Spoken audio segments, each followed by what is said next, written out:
நல்லா sound engineer actually இருந்திருக்கலாம். But அதெல்லாம் விட்டுட்டு வந்து ரொம்ப நாளாக வெயிட் பண்ணி சம்பளம் இல்லாமல் கஷ்டப்பட்டு பண்ணதுனால அந்த சம்பளத்துக்கு நம்ம டிசர்வ் தான் அப்படின்னு சொல்லிட்டு நினச்சேன். அப்புறம் வந்து ரெகுலராக தூக்கம்லாம் ஒர்க் பண்ணி ஒரு பெரிய ஹிட்டெல்லாம் வந்துச்சு. அதுக்கப்புறம் அது இன்னமும் தொடர்ந்துகிட்டு இருக்கு. ஆமாம், கோடியில் வந்துச்சு ஆக்சுவலாக மியூசிக் டைரக்டராகவே. சூப்பர். அது 2 3 படங்கள் தான் பண்ணேன். ஸோ அதுக்கப்புறம் வந்து இந்த நடிக்கணும்னு டிசைட் பண்ண பிறகு பெரிய ரிஸ்க் எடுத்தேன். கடன் வாங்கி, அது கரணம் தப்பினால் மரணம்ன்ற மாதிரி கடன் வாங்கி பண்ணும்பொழுது பெரிய ரிஸ்க் அது ஆக்சுவலாக. ரிஸ்க்குன்னு தெரியாமல் எடுத்தேன். ஐ திங்க் அப்படி இருந்தால் தான் எடுக்க முடியும்னு நினைக்கிறேன்ல.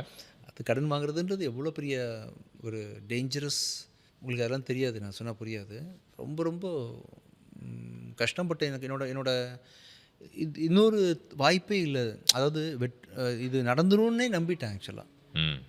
இது எப்படி இன்னொரு பாசிபிலிட்டி ஒன்று இருக்குல்ல, நடக்காமல் போனால் என்ன பண்ணுறது அப்படின்ற மாதிரி என்ன பண்ணுறது. இப்போவுமே எனக்கு நிறைய பிரச்சனைகள் இருக்குது. ஆனால் இன்னொரு சைடு தோண மாட்டேங்குது எனக்கு ஆக்சுவலாக. இன்னொரு சைடு ஒன்று இருக்கு இல்லையா, இது இல்லாமல் போனால் என்ன வருது, நாளைக்கு வரல நான் என்ன செய்வேன் அப்படின்னா எனக்கு தோணவே மாட்டேங்குது.